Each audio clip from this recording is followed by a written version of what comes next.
बरबस राम सुमंत पठाए, सुरसरी तीर आप चली आए। गंगा जी के तट पर आकर भगवान खड़े हैं और केवट से नाव मांग रहे हैं। मांगी नाव न केवट आना, कही तुम्हार मरम में जाना। भगवान नाव मांगते हैं कहाँ? प्रयागराज में, जहाँ आजकल महाकुंभ का मेला लगा है।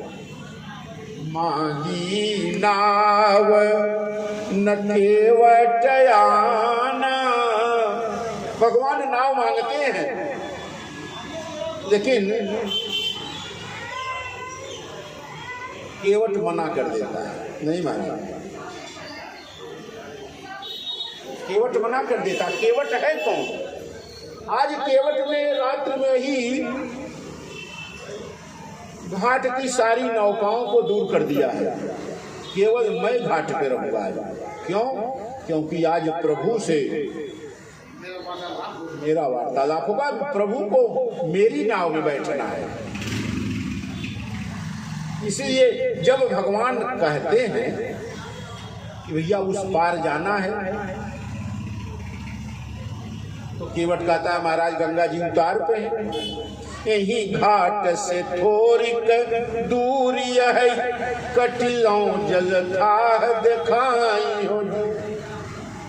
महाराज बहुत गंगा जी में जल बहुत कम है, यही घाट से थोड़ी दूरी है, कटिलों जल था दिखाई हो।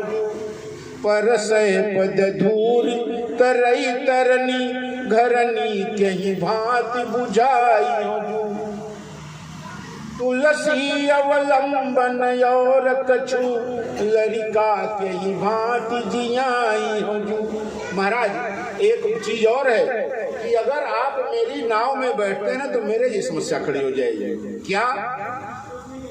भाई केवल गंगा जी को तो ही पार करना है।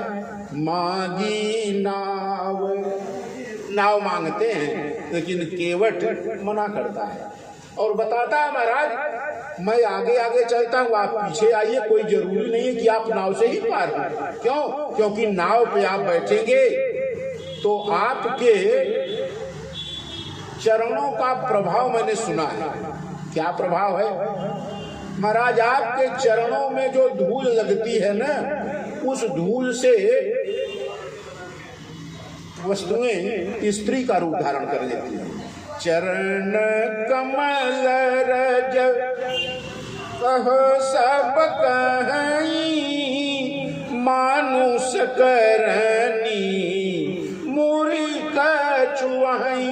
महाराज आपके चरणों की रज में कोई रसायन है, कोई ऐसी दवा है जिससे बड़े पतित लोग भी पावन हो जाते हैं।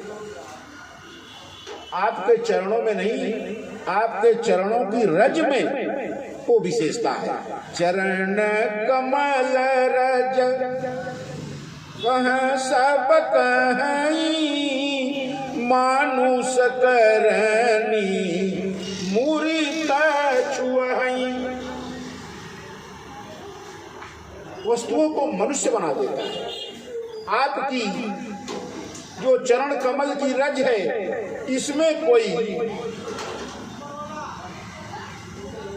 रसायन मिला है महाराज, इसलिए मैं अपनी नाव आपको देने में असमर्थ हूं। क्यों?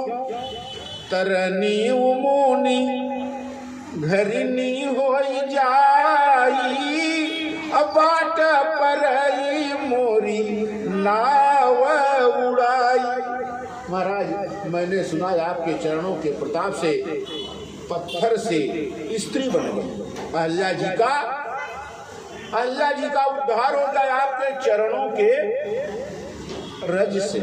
महाराज कहीं मेरी नाव भी काठ की है? और महाराज काठ जो होता है वो तो पत्थर से मुलायम होता है ना, मुलायम होता है। अगर पत्थर से स्त्री बन गई तो बहुत संभव है कि मेरी काठ की नाव से भी स्त्री बन जाए। लक्ष्मण जी ने कहा तब महाराज अगर स्त्री बन गई तो एक स्त्री तो पहले से घर में है, ये दूसरी हो जाएगी, तो एक को तो महाराज खाना पीना देना खुद भारी है। और बताइए, मानुष करनी मूरी कछुआई, आगे प्रश्न करता है, छुअत सिला भई नारी सुहाई, पाहन तेल काठ कठिनाई।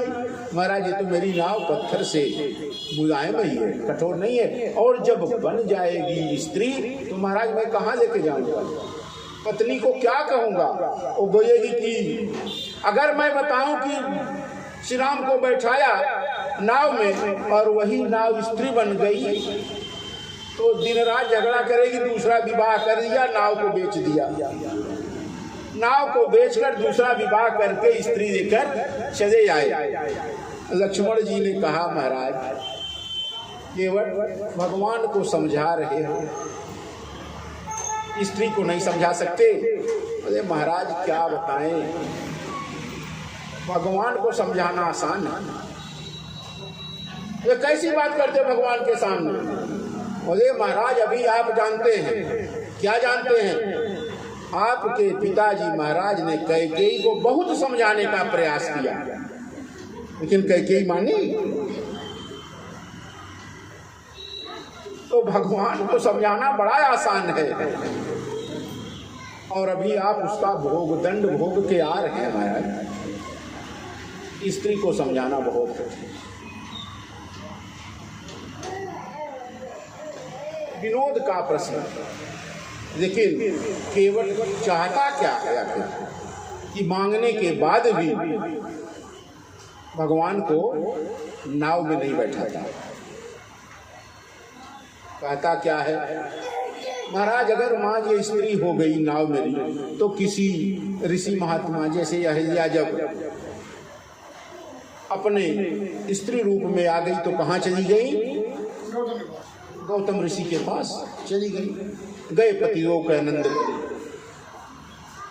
उसी प्रकार से महाराज कोई ऋषि महात्मा से विवाह हो जाएगा तो मेरी तो नाव भी चली जाएगी और मेरा यही प्रतिपाल सब परिवार नहीं जानूं कछु और गवारू।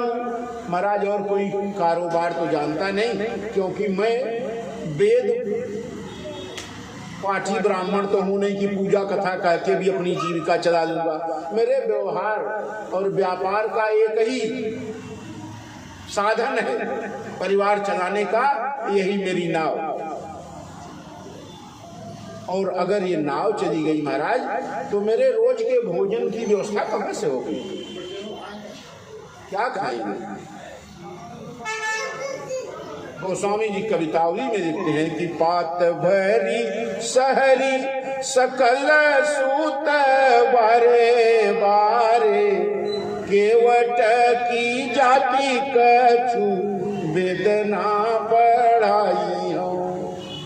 महाराज मैं केवट की जाति, वेद तो जानता नहीं, और सब परिवार मेरो यही लागी राजा जू हूँ, दिन बितहीन कैसे दूसरी गढ़ाई हूँ।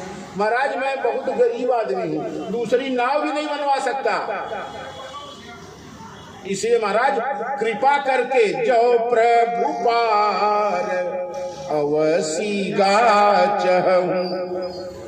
महाराज जाना ही आपको उस पार। लक्ष्मण जी ने कहा कि इतनी देर से बहस करने का क्या मतलब, जाना ही है ना, तभी तो कह रहे हैं कि उस पार कर दो। अगर आवश्यक है महाराज तो एक साधन हो सकता है, क्या? तो पद पदूम पखारन कहूं। आप केवल एक आज्ञा दे दीजिए, मैं आपके चरणों को जो धूल लगी है ना उसे धो डालूंगा, मेरी शंका समाप्त हो जाएगी, मुझे जो डर है वो भय है समाप्त हो जाएगा, मेरी नाव बच जाएगी। आप गंगा जी से पार हो जाएंगे। जो प्रभु पार अवसी गाचहु, मोहि पद पदुम पखारन कहू। केवल एक चीज महाराज, कुछ लेना नहीं है आपसे। आपको संकोच होता होगा तो उतराई में यही लेंगे, आपका पैर धो देंगे, बस ये उतराई हो जाएगी। पद कमल धोई चढ़ाई नावन नाथ, उतराई जहूं मोहि राम राउरयान दशरथ, सपथ सब साची कहूं। महाराज आपके पिताजी की सौगंध जो मैं झूठ बोलता हूँ, आपसे कुछ नहीं लूंगा। लक्ष्मण जी ने कहा मेरे पिताजी के यहाँ मेरे बात, प्रभु की बात ठीक थी। आन महाराज ने आन के ऊपर ही आपको बन भेजा है। महाराज के आन के जैसी किसी की आन ही नहीं है जिसने अपने आन के खातिर राम को बन भेज दिया, इसलिए कि मेरा वचन झूठा न हो जाए, इसीलिए प्राण का तजना महाराज ने उचित समझा, वचन भंग उचित नहीं समझा। मोहि राम राउर आन दशरथ, सपथ सब साची कहूं। बरु तीर मारहि लखन पे, जब लगिन पाय पखारी हूँ। तब लगिन तुलसीदास, नाथ कृपाल पार उतारियों। महाराज केवल एक ही इच्छा है, आपके जो पैरों में लगी हुई धूल है, रज है ना, इसे धो दें, बस मेरा संदेह मिट जाए, मेरी नाव बच जाए और आप गंगा जी के उस पार हो जाए।